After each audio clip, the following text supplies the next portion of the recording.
दोस्तों पेश है बदसूरत जादूगरनी। ये कौन चित्र है दोस्तों।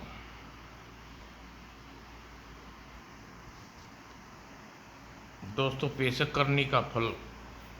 आपने पढ़ा, उसके बाद पेश है बदसूरत जादूगरनी। किरणगढ़ राज्य में पहुंचकर वे एक सराय में पहुंचे। हमें एक दिन के ठहरने के लिए एक कमरा चाहिए। कमरा मिल जाएगा, लेकिन कमरे का किराए के रूप में तुम्हें 2 स्वर्ण मुद्राएं देनी होंगी। मंजूर है। सब सराय की मालकिन चंद्रकेतु ने 2 स्वर्ण मुद्राएं दी। तब उसने चंद्रकेतु और मलिका को सराय का एक कमरा खोल दिया। कमरे में पहुंचकर दोनों कुछ देर आराम किया। उसके बाद, मुझे बहुत जोर से भूख लग रही है। ठीक है, मैं अभी नगर में जाकर कुछ खाने का सामान लेकर आता हूँ, कहकर चंद्रकेतु कमरे से बाहर निकल गया। जैसे ही वह बाजार में पहुंचा, अरे राहगीर, कहाँ जा रहा है? जाते जाते कमली तमोलन का की दुकान का मशहूर पान का बीड़ा खाता जा। आवाज़ सुनकर चंद्रकेतु पीछे मुड़कर देखा। मैं तुम्हें ही बुला रही हूँ राहगीर, जरा इधर तो आओ। चंद्रकेतु वापस मुड़कर कमली तमोलन की दुकान पर जा पहुंचा। राहगीर, अगर जेब में पैसे नहीं तो एक बीड़ा मुफ्त में खाते जाओ। मैं तुम्हें बीड़े के पैसे नहीं लूंगी। मैं कोई भिखमंगा नहीं हूँ जो मुफ्त में तेरा पान का बीड़ा खाऊं। चल, लगा 2 पान के बीड़े। कमली तलोमन पान लगाने लगी। अगर मैं नौजवान को अपने वश में कर लूँ तो ठीक रहेगा। इसको अपने वश में करने के पश्चात इसे अपने साथ विवाह करके मजबूर कर दूंगी। मैंने आज तक इतना सुंदर नौजवान नहीं देखा। दरअसल कमली तमोलन एक जादूगरनी थी। वह लोगों को अपने जादू में फंसाकर उन्हें मारकर खा जाया करती थी। कमली तमोलन ने बीड़े लगाकर चंद्रकेतु को बढ़ाए। लो, बीड़े तैयार हैं। जैसे ही चंद्रकेतु ने पान का बीड़े लेने के लिए हाथ आगे बढ़ाया, अरे यह क्या कर रही है? छोड़ो मेरा हाथ। यह हाथ मैंने छुड़ाने के लिए नहीं पकड़ा। फिर इससे पहले चंद्रकेतु कुछ समझ पाता, अरे यह क्या कर रही हो? धागा बनते ही, अब तुम मेरे चुंगल में फंस चुके हो। तुम मेरे जाल में से कोई नहीं निकाल सकता। फिर कमली ने दुकान के नीचे उतरकर बकरा बने चंद्रकेतु के गले में रस्सी बांध दी। तभी, अरे कोई मुझे जादूगरनी से बचाओ, मुझे बकरा बना दिया है। वो इस प्रकार तो यह बकरा मुझे पकड़वा देगा। अतः मुझे इसका मुंह बांध देना चाहिए। वह कमली ने बकरे के मुंह पर रस्सी बांध दी। बकरा बना चंद्रकेतु बुरी तरह परेशान हो उठा। यह मैं किस मुसीबत में फंस गया। सराय की मालकिन सराय में मलिका मेरी राह देख रही होगी। अब मैं क्या करूं? उधर चंद्रकेतु सराय में गए काफी समय बीत गया। चंद्रकेतु अभी तक वापस नहीं लौटा। कहीं सराय का रास्ता तो नहीं भूल गया। मुझे नगर में जाकर चंद्रकेतु की खोज करनी चाहिए। यह सोचकर मलिका अपने कमरे से बाहर निकल आई और वह जैसे ही सराय के दरवाजे पर पहुंची, क्या बात है बेटा, तुम परेशान लग रहे हो? तुम्हारा साथी कहाँ है? उसी की वजह से तो परेशान हूँ। वह कई घंटे पहले खाना लेने के लिए बाजार की ओर गया था, अभी तक वापस नहीं लौटा। अरे बेटा, तू ऐसे घबरा रहा है जैसे कोई लड़कियां घबराती है। अरे तेरा साथी कोई बच्चा थोड़ी ही है। वह सराय की राह भूल गया होगा। हो सकता है बाजार में उसे कोई जान पहचान वाला आदमी मिल गया हो। नहीं, ऐसा नहीं हो सकता। मुझे ढूंढने के लिए जाना पड़ेगा। मलिका ने चंद्रकेतु को बाजार में खूब ढूंढा, पर उसे कहीं नहीं मिला। हे भगवान, तूने क्या किया? मेरे पति मुझसे क्यों अलग कर दिया? उधर मलिका चंद्रकेतु की तलाश में भटक रही थी। पूरा दिन बीत गया। अब सारा दिन यह बकरा इसी प्रकार भूखा प्यासा रहा। अतः मुझे इसे रस्सी खोल कर कुछ खाना खिलाना चाहिए। अतः कमली तमलन ने बकरी के मुंह पर रस्सी खोली और उसके आगे कुछ रोटियां डाल दी। चंद्रकेतु भूखा था तो वह बिना कुछ बोले ही रोटियां खाने लगा। तभी चंद्रकेतु रोटी खा रहा था कि मलिका उसे ढूंढती हुई उधर आ निकली। उसे देखकर चंद्रकेतु ने रोटियां खानी छोड़कर उसे आवाज लगाई, मलिका, ओ मलिका, मैं यहाँ हूँ। ओ, इसका मुंह खोल कर, मैंने ठीक नहीं किया। कमली ने और देखा ना था और ऐसा झटपट पकड़े के मुंह पर रस्सी बांध दी। उधर अपना नाम सुनकर मलिका चारों ओर दृष्टि घुमाई। आवाज तो चंद्रकेतु की ही थी। आवाज देखकर वह छिप कहाँ गया, कहीं किसी संकट में तो नहीं है। मुझे उस स्त्री के पास चलकर मालूम करना चाहिए, पता नहीं चंद्रकेतु को देखा हो। बहन, अभी अभी मेरे एक साथी ने मुझे आवाज़ दी थी, क्या तुमने उसे यहाँ आसपास कहीं देखा? तुम्हें भ्रम हुआ होगा भाई। भाई, यहाँ तो मेरे और इस बकरे के अलावा कोई नहीं है। कमली की बात सुनकर मलिका बहुत निराशा हुई। वह परेशान सी आगे बढ़ी और थोड़ी देर बाद थका रखकर सराय में वापस लौट आई। अब क्या करूं? चंद्रकेतु को इस राज्य में अकेला छोड़कर अपने देश भी नहीं जा सकती, अतः मुझे इसी नगर में रहकर चंद्रकेतु की तलाश करनी चाहिए। पता नहीं मेरी तलाश सफल हो पाएगी या नहीं।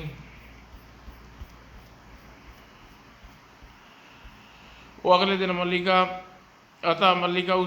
उसी सराय में रहने लगी। वह प्रतिदिन सुबह चंद्रकेतु की खोज में जाती और रात होने पर निराश होकर लौट आती। अब मेरे पास ज़्यादा धन भी समाप्त हो गया, अब गुजारा कैसे होगा? मुझे राज दरबार में जाकर यहाँ के राजा से नौकरी मांगनी चाहिए। अगले दिन मल्लिका दूसरे ही दिन किरणगढ़ के राजा कुंदन सिंह के पास जा पहुंची। कहो योग, तुम्हारी क्या फरियाद है? महाराज, मैं बेरोजगार हूँ, यहाँ पर नौकरी करना चाहता हूँ। तुम्हें नौकरी चाहिए? ठीक है, आज से तुम्हें अपनी सेना में शामिल करते हैं। महाराज की जय हो, तन मन से राजा की सेवा करूँगा। इस तरह मल्लिका सैनिक बनकर राजा कुंदन सिंह की सेना में कार्य करने लगी। जब एक दिन किसी कार्यवर से महल गई, अरे चंपा, वह सजीला युग कौन है? अभी पता लगा कराती हूँ राजकुमारी जी। युवक, तुम कौन हो और तुम्हारा नाम क्या है? मेरा नाम कुंदन सा है और सेना में सैनिक हूँ। मेरा नाम मल्लिका अर्जुन है।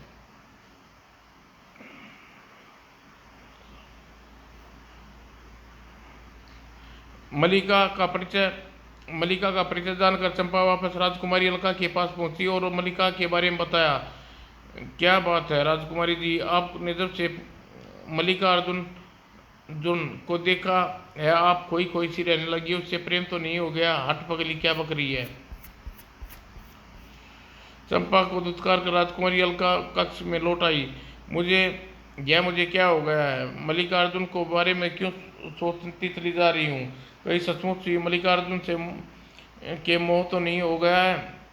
चंपा शायद सच कह रही थी। और अगर मल्लिका अर्जुन मेरा ब्याह हो जाए तो कितना अच्छा हो। राजकुमारी अलका विचार में डूबी शयन कक्ष में लेटी हुई थी। वो अपने ख्यालों में मल्लिका अर्जुन घूम रहा था।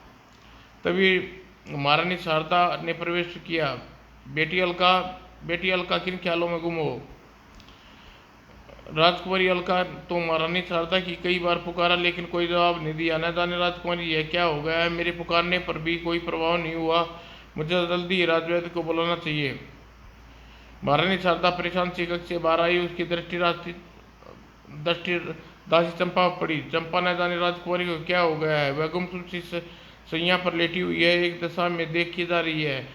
जिस बात का मुझे डर था वही बात है हुई। अवश्य ही राजकुमारी को मल्लिका अर्जुन के मोह हो गया है। महारानी जी, मुझे क्षमा का दान दे तो राजकुमारी जी का इस अवस्था का कारण बता सकती हूँ। चंपा, तू जो कुछ भी जानती है हमें जल्दी कहो। महारानी जी, थोड़ी देर पहले राजकुमारी जी मल्लिका अर्जुन नाम के एक सैनिक को महल में जाते देखा था। उसे देखा तब से वह उसकी ऐसी अवस्था है। ओह, तो यह बात है। हम तो कुछ और ही समझे। इसका मतलब कि वह राजकुमारी अलका अब यह योग्य हो गई है। दुविधा में डूबी राजकुमारी महारानी वहां से चल पड़ी और राजा कुंदन शाह के पास पहुंची। लगता है राजकुमारी आज किसी चिंता में डूबी हुई है। आपने ठीक पहचाना महाराज, राजकुमारी अलका के बारे में चिंतित हूँ। तू क्यों? क्या अलका को क्या हुआ? कुशल तो है ना? महाराज, दासी चंपा ने मुझे बताया राजकुमारी अलका ने जब से मल्लिका अर्जुन को देखा है और उस प्रकार महारानी ने सारी बात राजा कुंदन शाह को बता दी। ओह, तो यह तो बड़ी विचित्र सी बात बताई महारानी। जब आप सोचिए महाराज, अवस्था में हमें क्या करना चाहिए? महारानी, सैनिक मल्लिकार्जुन बहुत ही आकर्षक व्यक्ति है का स्वामी है। जब से मैंने उसे पहली बार दरबार में देखा तो देखता ही रह गया। उसे देखकर राजकुमारी की ऐसी अवस्था हो जाना सहज है। हम सोचते हैं कि मल्लिका अर्जुन राजकुमारी अलका के लिए उचित वर रहेगा। हमारे कोई बेटा नहीं है महारानी, अतः हम राजकुमारी का विवाह के बाद मल्लिका अर्जुन का यहाँ का राजा बना देंगे। यह आप क्या कह रहे हैं महाराज? कहाँ राजकुमारी अलका और कहाँ वह मल्लिका अर्जुन? महारानी, क्या तुम नहीं जानती राजकुमारी अलका कितनी जिद्दी है? अगर उसने मन में मल्लिकार्जुन को अपना पति मान लिया तो हम हम किसी भी प्रकार उसके विचारों को नहीं बदल सकते। और फिर राजकुमारी हम अत्यंत स्नेह करते हैं, उसकी इच्छा के विरुद्ध हम कोई भी कार्य नहीं कर सकते। तो चलिए महाराज, चलकर राजकुमारी के विचार जानने ले चाहिए।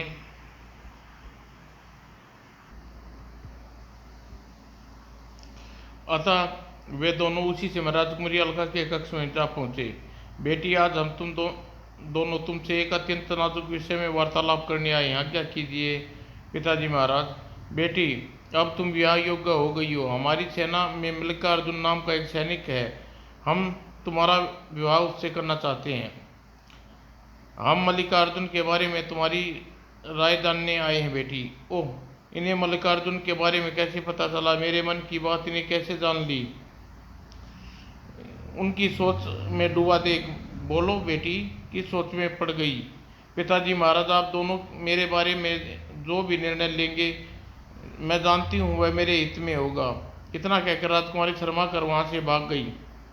राजकुमारी को वहाँ इस प्रकार शर्मा कर वहाँ से चले जाना साबित करता था मल्लिकार्जुन से विवाह करना चाहती है। हम भी मल्लिकार्जुन को बुलाकर इस बारे में बातचीत करेंगे। राजा कुंदन तुरंत ही सेवक को भेजकर मल्लिकार्जुन को अपने पास बुलवा भेजा। मल्लिकार्जुन अपनी पुत्री अलंका के लिए तुम्हारा विवाह करना चाहते हैं, यह आप क्या कह रहे हैं महाराज? क्या हमारा प्रस्ताव तुम्हें अच्छा नहीं लगा मल्लिकार्जुन? नहीं महाराज, यह बात नहीं है। अब मैं तो इन्हें कैसे बताऊं कि मैं पुरुष नहीं, भला एक स्त्री दूसरी स्त्री से विवाह कैसे हो सकता है? फिर कुछ देर सोचकर मल्लिकार्जुन ने जवाब दिया, महाराज, मैं राजकुमारी अलका से विवाह करने के लिए तैयार हूँ, पर विवाह हमारे खानदान की परंपरा के अनुसार होना चाहिए। हमें उस परंपरा के बारे में बताओ। हमारे खानदान की यह रस्म है, दूल्हा विवाह में नहीं जाता। दूल्हे की तलवार से दुल्हन का विवाह किया जाता है। हमें यह शर्त मंजूर है मल्लिकार्जुन जुन। हम तुम्हारी तलवार से मल्लिका अलका का विवाह कर देंगे। राजा का जवाब। मल्लिका परेशान हो उठी और सराय में वापस लौट आई। चंद्रकेतु का तो कुछ पता नहीं चला, अब यह बला और सिर पर आ पड़ी। यह तो किस मुसीबत में फंस गया। राजा कुंदन शाह ने तुरंत राजकुमारी अलका का विवाह का मुहूर्त निकलवाया और मल्लिकार्जुन को सूचना दी। अतः विवाह वाले दिन, लीजिए महाराज, यह मेरी तलवार, इसी तलवार के साथ राजकुमारी अलका का भावरित पड़वा दीजिए। और फिर तलवार के साथ राजकुमारी अलका का विवाह हो गया। उस रात्रि को मल्लिकार्जुन अलका के कक्ष में, राजकुमारी अलका, आज से तुम मेरी पत्नी हो, अतः मैं आज से तुम्हें एक महत्वपूर्ण बात बताने जा रहा हूँ, आज्ञा दीजिए स्वामी। हमारे खानदान की रस्म के अनुसार तुम्हें 1 वर्ष तक हमसे अलग रहना होगा। ध्यान रहे, इस बात को किसी को पता नहीं चलना चाहिए। आपके दी के लिए 1 वर्ष क्या, जन्म जन्मांतर तक प्रतीक्षा कर सकती हूँ स्वामी। मुझे तुमसे ऐसी ही उत्तर की आशा थी अलका। जाओ, जाकर विश्राम करो। जो आज्ञा स्वामी। राजकुमारी शयन कक्ष में जाकर लेट गई तो मल्लिका अपने शयन कक्ष में जाकर लेट गई। उसी रात मल्लिका ने एक सपन देखा। बेटी, मैं तुम्हें दुखी देखकर तेरा दुख दूर करने आया हूँ। भगवान, मेरे पति मुझसे बिछड़ गया है, दया करके मेरे पति को मुझसे मिलवा दो। मेरी बात सुन, तू इस राज्य के सारे निवासियों को एक विशाल भोज दे। ऐसा करने से तेरा खोया पति चंद्रकेतु तुझे मिल जाएगा। क्या सच? लेकिन महाराज, मेरे पति चंद्रकेतु इस राज्य में किसके पास पास है और मुझे कैसे मिल सकता है? तेरा पति एक जादूगर के जाल में फंस गया है। इससे पहले शिवजी मलिका को पूरी बात बताते राजकुमारी मलिका को झंझोर अलका ने मलिका को झंझोर को जगा दिया। मलिका को जागती अलका से पूछा, अलका, तुमने मुझे क्यों जगाया? ऐसा करने तुम्हें मेरा बहुत बड़ा अहित किया। स्वामी, मुझे क्षमा करें। सहसा मेरी आंख खुल गई। मैंने देखा आप नींद में कुछ बड़बड़ा रहे थे। आप किसी चंद्रकेतु का नाम नींद में बार बार ले रहे थे। मैंने सोचा कि आपको उठाकर पूछना चाहिए कि आप क्या बड़बड़ा रहे थे। ओ अलका, तुमने जो कुछ भी किया ठीक नहीं किया। फिर मलिका परेशान सी शयन कक्ष में लौट गई। दूसरे दिन सुबह होते ही, पिताजी महाराज, मैं एक विशाल भोज देना चाहता हूँ। उस भोज में किरणगढ़ के प्रत्येक निवासी निमंत्रण होना चाहिए। यह कौन सा भारी काम है बेटा? मैं आज ही सारे राज्य में भोज का ढिंढोरा पिटवा देता हूँ। पिताजी महाराज, आप नगर के सारे लोगों का नाम की एक सूची बनवा दीजिए, ताकि भोज में आने में कोई रह न जाए। अगर ऐसा हुआ तो मैं भोज अधूरा रह जाएगा। तुम फिक्र न करो बेटा, हम ऐसा ही करेंगे। तुरंत ही किरणगढ़ राज्य में निवासी के नाम एक सूची बनाई गई और राज्य के समस्त लोगों को भोज की सूचना दी गई। इधर कमली तमोलन हर रोज बकरे बने चंद्रकेतु को कमरे में सवाल करती, क्या तुम मुझसे विवाह करोगे? भला नहीं, भला मैं तुम जैसी निर्दयी स्त्री से कौन विवाह करेगा? याद रख, जब तक तू मुझसे विवाह करने के लिए राजी नहीं होता तब तक बकरा ही बनाए रखूंगी। तुझे बकरा बने रहना मंजूर है, पर तुझसे विवाह करना नहीं। देखती हूँ तू कब तक मेरी बात टालता है। एक न एक दिन तो राजी होना ही पड़ेगा। और नियमित दिन पर विशाल भोज का आयोजन किया गया। भोज के कार्य चलते हुए 2 दिन बीत गए। राज्य के सभी निवासी भोज में आ चुके थे। चंद्रकेतु अभी तक भोज में नहीं आया। क्या मेरा यह प्रयास व्यर्थ चला जाएगा? मेरा सपना झूठा था। तीसरे दिन कुंदन शाह मंत्री बोले, मंत्री जी, नामों की सूची लेकर बताओ कि भोज में आने वाले कौन कौन लोग रह गए हैं। जी महाराज, अभी देख कर बताता हूँ। मंत्री ने सूची देखकर बताया, महाराज, कमली तमोलन अभी तक भोज में नहीं आई। उसके अलावा राज्य के सभी निवासी भोज में उपस्थित होकर भोज ग्रहण कर चुके हैं। मंत्री जी, क्या कमली तमोलन के पास भोज में शामिल होने के लिए सूचना नहीं भिजवाई थी? महाराज, उसके पास भी सूचना भेजी गई थी, लेकिन उसने भोज में आने से इनकार कर दिया। उसके इनकार करने की हिम्मत कैसे हुई? जाओ, सैनिकों को भेजकर उसे पकड़कर यहाँ लाओ। जो आज्ञा महाराज। सैनिक कमली तमोलन के पास पहुंचे। कमली, महाराज ने तुम्हें बुलाया है।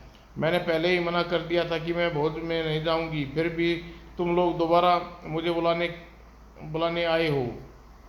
कमली, महाराज की आज्ञा है कि हर हालत में तुम्हें भोज पर शामिल होना पड़ेगा। मैंने कह दिया ना, मैं नहीं आऊंगी। कमली ने इतना कहते ही, अरे यह क्या करते हो? इसके सिवा और कोई चारा नहीं है, तुम्हें इसी प्रकार महाराज के पास ले जाना पड़ेगा। कमली समझ गई कि सैनिक के बीच बुरी तरह फंस गई। आता हुआ गिड़गिड़ाती हुई बोली, ठीक है, तुम मुझे साथ चलने के लिए तैयार हूँ। मेरे साथ मेरा बकरा भी जाएगा।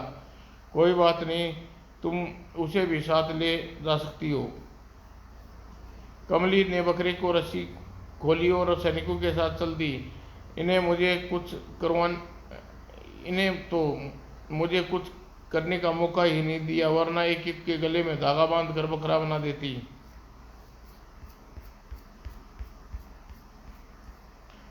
कमली को लेकर कुंदन शाह के पास पहुंचे।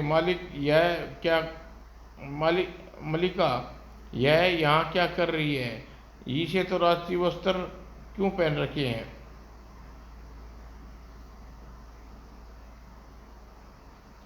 कमली, तुम्हारा इतना दुस्साहस कि तूने अपने भोज में आने से इनकार कर दिया। कमली ने कोई जवाब नहीं दिया। तुम यह बकरा अपने साथ क्यों लाई हो? महाराज, मैं इस बकरे को बहुत मोह करती हूँ, एक पल के लिए भी अपने से अलग नहीं करती, इसलिए मैं इसे साथ लाई हूँ। तब कुंदन शाह ने सैनिकों को आज्ञा दी, सैनिकों, कमली को भोज स्थल पर ले जाओ और इसे भोजन कराओ। जब कमली सैनिकों के साथ वहां से जाने लगी, कमली, तुमने इस बकरे के मुंह पर रस्सी क्यों बांध ली हुई है? ऐसा करके तुम इसे कष्ट होगा। चलो इसके मुंह से रस्सी खोलो। ओह, फंस गई। मुंह पे रस्सी खोलने से यह बकरा बता देगा मैं यह कौन है।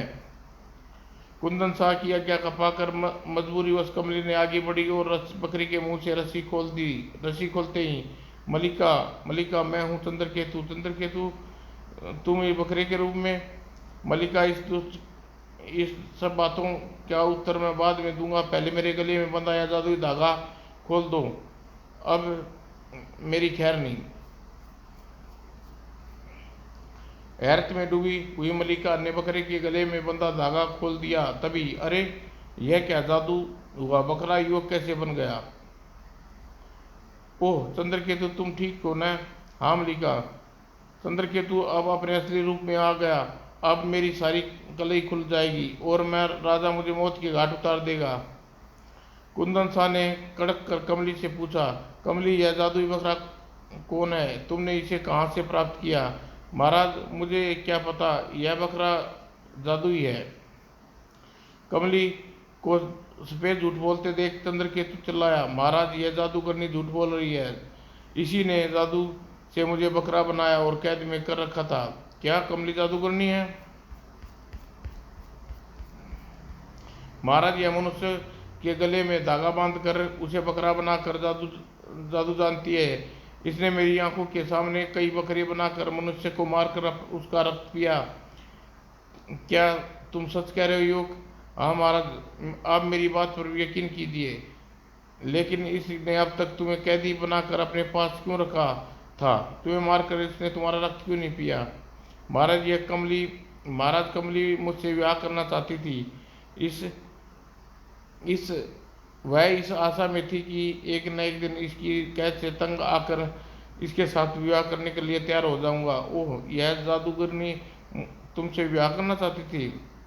कुंदन शाह ने सैनिकों को हुक्म दिया, इस जादूगरनी को यहाँ से ले जाओ, इसका सिर कलम कर दो। राजा के आदेश पाकर सैनिक कमली को लेकर वहाँ से चले गए। मलिका, अर्जुन, बेटे, मुझे हमें खेद है कि भोज परामंत्रण का काम अधूरा रह गया। इसमें अब इसकी कोई जरूरत नहीं रह गई है। मैंने यह सब चंद्रकेतु को ढूंढ निकालने के लिए किया था। यह तुम क्या कह रहे हो बेटे? हमारी तो कुछ समझ में नहीं आ रहा। मैं आपको पूरी बात बताता हूँ पिताजी महाराज। हाँ बेटे, सब साफ साफ बताओ। तो सुनिए महाराज, जिस प्रकार राजकुमारी अलका आपकी बेटी है, उसी प्रकार मैं भी आपकी बेटी के समान हूँ। मैं पुरुष न होकर स्त्री हूँ। मलिका की बात सुनकर कुंदन शाह जैसे आसमान से नीचे गिरा। तुम पुरुष नहीं हो? हाँ महाराज, मुझे मजबूरन होकर पुरुष का वेश धारण करना पड़ा। तुमने तो हमें उलझन में डाल दिया। तुम स्त्री थी तो पहले क्यों नहीं बताया, और राजकुमारी अलका से विवाह क्यों किया? महाराज, राजकुमारी अलका से विवाह मुझसे नहीं, अलका ने मेरे पति चंद्रकेतु की तलवार से हुआ है। इसलिए मेरे पति चंद्रकेतु राजकुमारी अलका के असली पति हैं।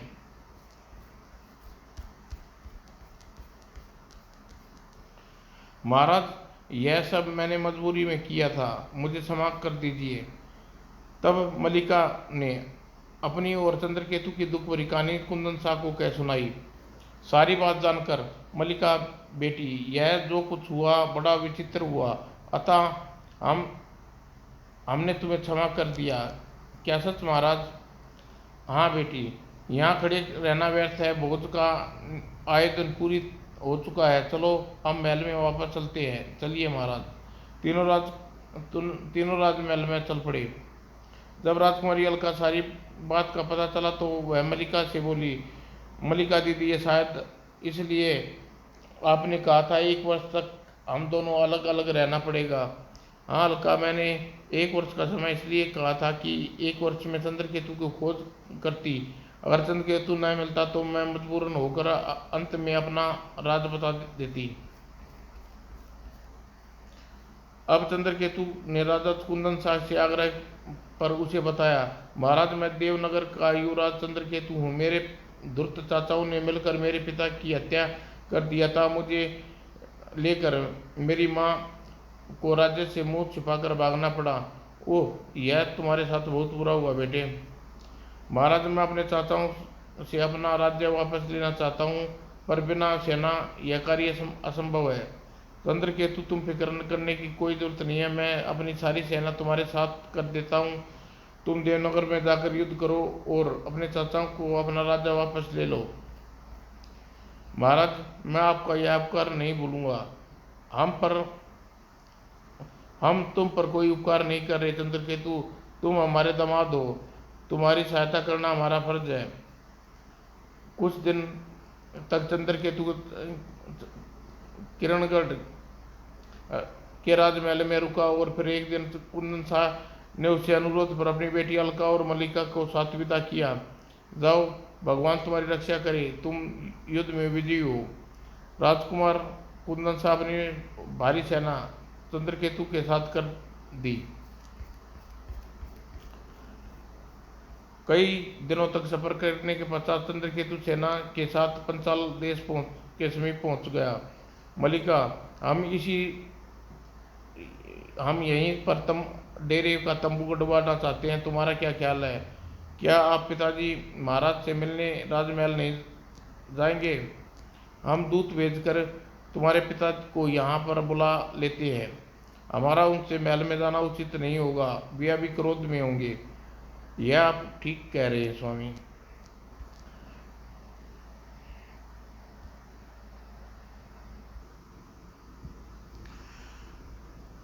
तुरंत ही उस स्थान पर तंबू गाड़े। थोड़ी देर बाद चंद्रकेतु ने एक दूत को आज्ञा दी, दूत हम पंचाल देश के राजा सूर्यबल्लम के पास जाकर यह सूचना दो कि देवनगर के युवराज चंद्रकेतु नगर के बाहर उसकी प्रतीक्षा कर रहे हैं। जो हुक्म।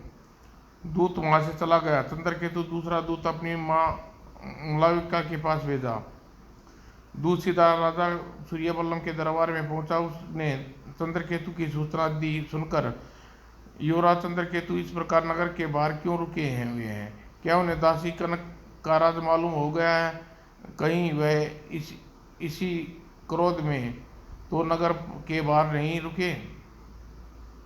कुछ सोचकर उन्होंने दूत से कहा, युवराज चंद्रकेतु से कहना हम सिरदी उनसे मिलने उसके डेरे पर आ रहे हैं। जो क्या महाराज।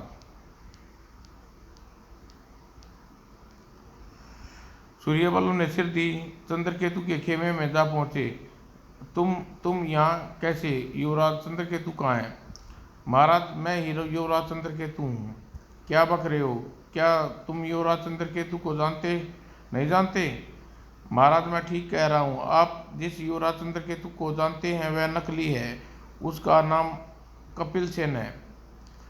तब चंद्रकेतु ने आदिसेन को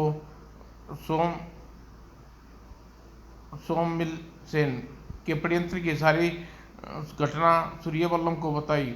सारी बात जानकर, ओह, तो आदिसेन ने हमारे साथ इतना बड़ा छल किया।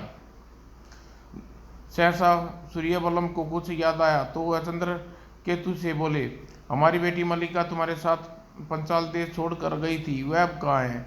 वह मेरी पत्नी है महाराज। तभी मलिका खेमे में प्रवेश किया। पिताजी, मलिका मेरी बच्ची, आओ मेरे सीने से लग जाओ। और मलिका दौड़कर सूर्यबल्लम के साथी से लग गई। कुछ क्षण बाद, हम तुम दोनों के साथ बहुत नाराज हैं, पर तुम्हारी बात सुनकर हमारे तुम्हें क्षमा कर दिया। जाओ अब राजमहल में चलो।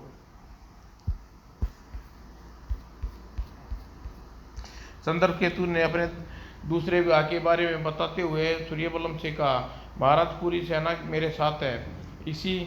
यहीं से मैं देवनगर पे प्रस्थान करना चाहता हूँ। मुझे अपने चाचाओं से अपने राज्य वापस लेना है। इस कार्य में तुम्हें पूरा सहयोग दूंगा। मैं अपनी सारी सेना तुम्हारी सहायता के लिए तुम्हारे साथ भेज देता हूँ।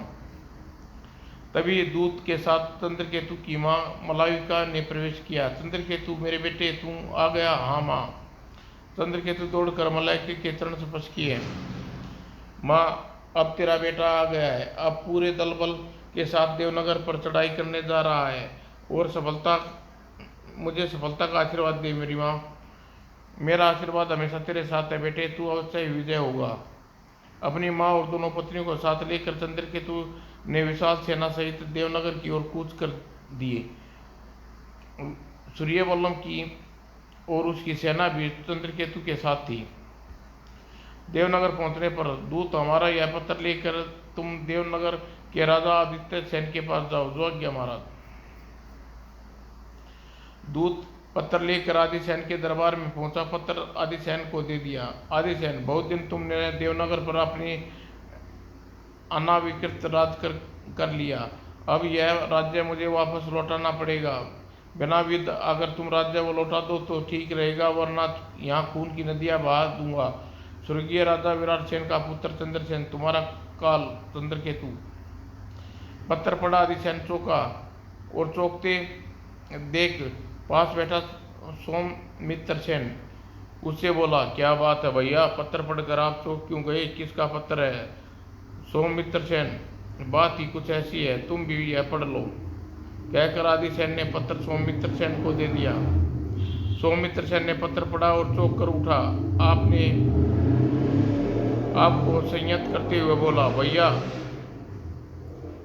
भैया हम चंद्रकेतु की ललकार से डरकर अपना भला उसे इस राज्य में कैसे सौंप सकते हैं? हमें उसके पत्र का मुंह तोड़ जवाब देना चाहिए। तुम ठीक कह रही हो सौमित्र सेन। आदिसेन ने तुरंत दूत को कहा, आपने मालिक को कह देना, युद्ध किए बिना 1 इंच भूमि में नहीं देंगे। उसमें हिम्मत है तो युद्ध करे, हमें हरा कर अपने देवनगर का राजा हमसे छीन ले। दूत वापस लौटकर चंद्रकेतु को सारी बात बता दी। सुनकर सूर्यबल्लम गुस्से से भर उठा। चंद्रकेतु, अब हमें सीधे देवनगर पर दावा बोल देना चाहिए। आप ठीक कह रहे हैं महाराज। उसी समय आदिसेन और चंद्रकेतु की सेनाओं का आमना सामना हुआ। संध्या होते होते आदिसेन की सेना के हौसले पस्त हो गए। उधर चंद्रकेतु ने महाराज सूर्यबल्लम ने अन्य सैनिकों के साथ राजमहल पर दावा बोल दिया। मारकाट मचाते हुए लोग कक्ष में जा पहुंचे जिसमें आदिसेन और सौमित्र गुप्त मंत्रणा कर रहे थे। मेरे पिता की हत्या है, बहुत दिन तुम दोनों राज्य का सुख भोग लिया, अब मरने के लिए तैयार हो जाओ। ओह, यह तो महल में भी आ पहुंचा। जल्दी से हमें यहाँ से भागना चाहिए। लेकिन दोनों भागने का उपकरण किया। दोनों घायल होकर पृथ्वी पर गिर पड़े।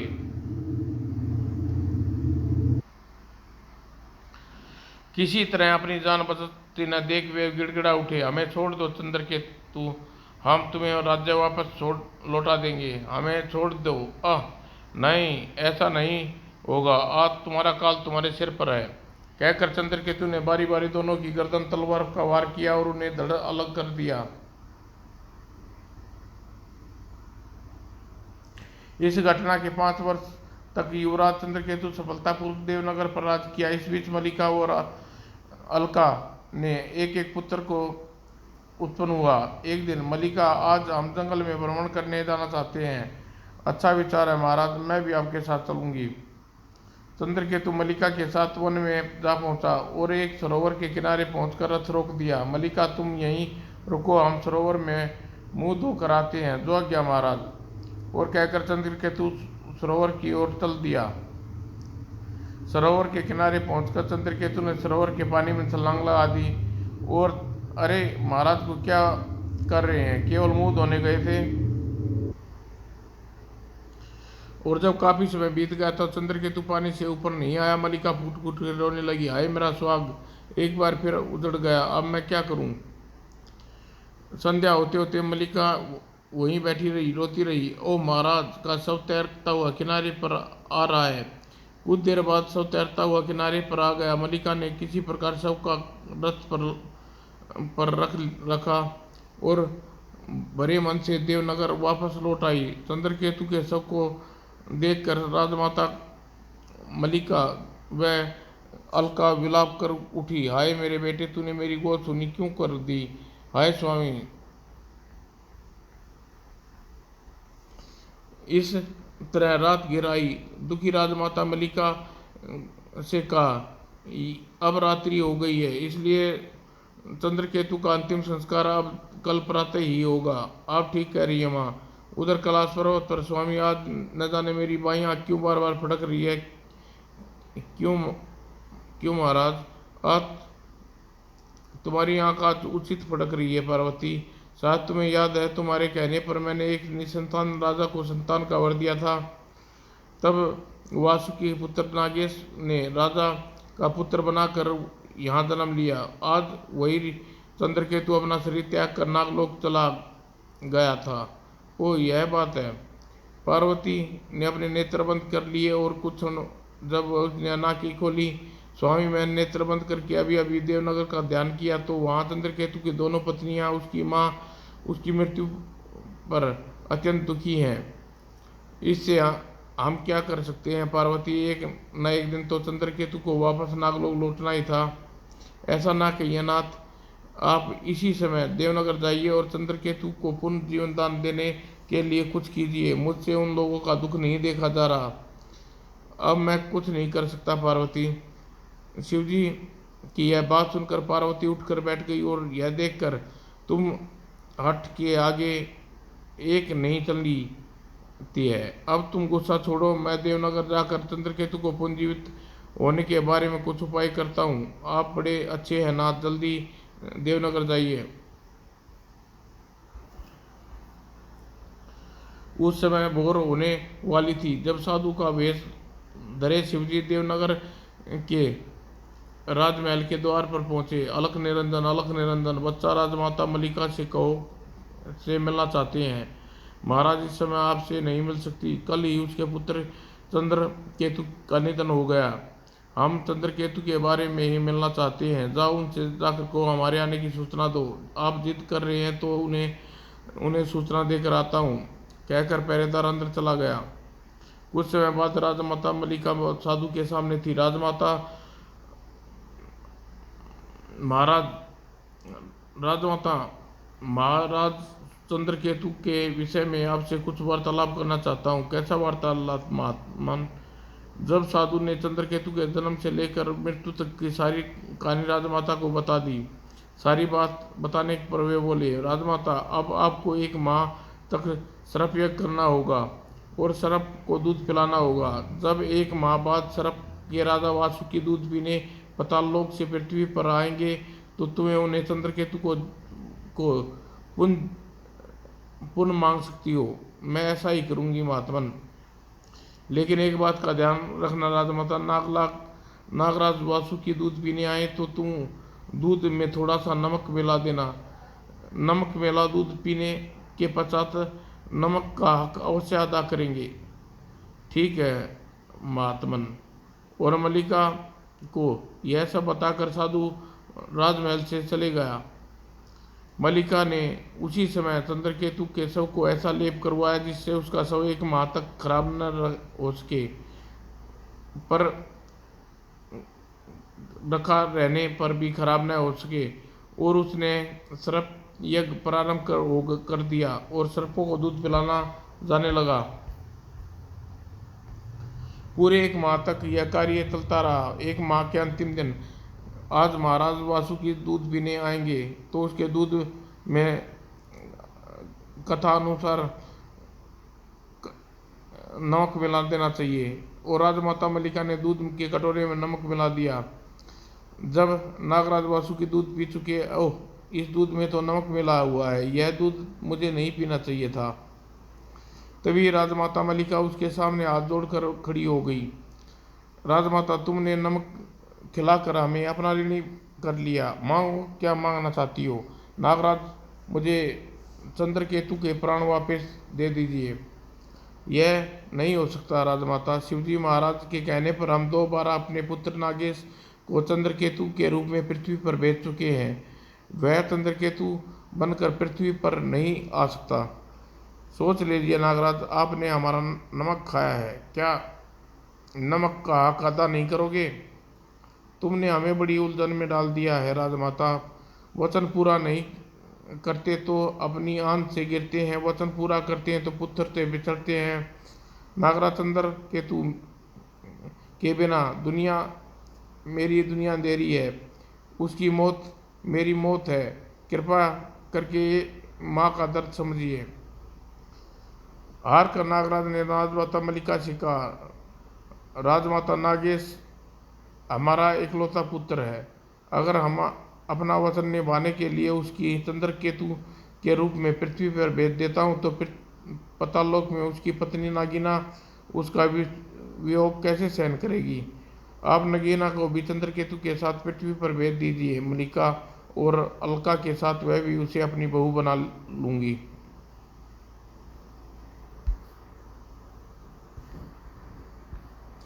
ठीक है राजा माता, कल प्रातः चंद्रकेतु के शव में प्राण वापस लौट आएंगे और इसी के साथ नगीना भी अपने महल, आपके महल पहुंच जाएगी। आप धन्य हैं नागराज, आपने सचमुच नमक का हक अदा कर दिया। और नागराज वासुकी पतालोक पहुंचे और नागेश और नगीना को अपने पास बुलाया। तुम दोनों हमेशा हमेशा के लिए नागलोक छोड़कर पृथ्वी पर देवनगर राज्य में जाना है मेरे बच्चों। लेकिन क्यों पिताजी महाराज? बेटे, मैंने राजमाता मलिका का नमक खाया है, इसलिए उसका ऋणी हूँ और तुम्हें उसका पुत्र चंद्रकेतु बनकर उसकी सेवा करनी है। आपका सिर, आपका हुक्म सिर आंखों पर पिताजी। अब नागराज नगीना से कहा, बेटी नगीना, नागेश के बिना तुम पतालोक में रहकर क्या करोगी? इसलिए तुम भी नागेश की पत्नी बनकर पृथ्वी पर जाना है। लेकिन पिताजी महाराज, मैं नागिन के रूप में पृथ्वी पर नागेश की पत्नी कैसे जा सकती हूँ? मेरी बात ध्यान से सुनो नगीना। आज प्रेमगढ़ के राज्य में सपना नाम की युवती नदी में डूबकर मृत्यु हुई है। उसका शव अभी भी नदी में तैर रहा है। तुम पृथ्वी पर जाकर मृत सपना के शरीर में प्रवेश कर जाओ और तुम देवनगर में नागेश की पत्नी बनकर रह सकती हो। अतः नगीना उसी समय नागिन की योनि छोड़कर पृथ्वी की ओर चली गई। उसके बाद नागेश ने सर्प शरीर को त्याग कर पृथ्वी पर चला गया। तब भरे हृदय से नागराज वासुकी ने नागेश और नगीना की मृत शरीर को अग्नि समर्पित कर दिया। मेरे बच्चों, तुम दोनों युगों युगों तक पृथ्वी पर आनंदपूर्ण जीवन व्यतीत करो, यही मेरी दुआ है। और मृत चंद्रकेतु के शरीर में नागेश की आत्मा प्रवेश किया, वह जीवित हो उठा। नगीना की आत्मा ने भी अपना सपना का शरीर प्रवेश कर लिया। वह नगीना बनकर देवनगर के राजमहल में आ गई। राजमाता मलिका व चंद्रकेतु और नगीना को छाती से लगा लिया। समाप्त दोस्तों।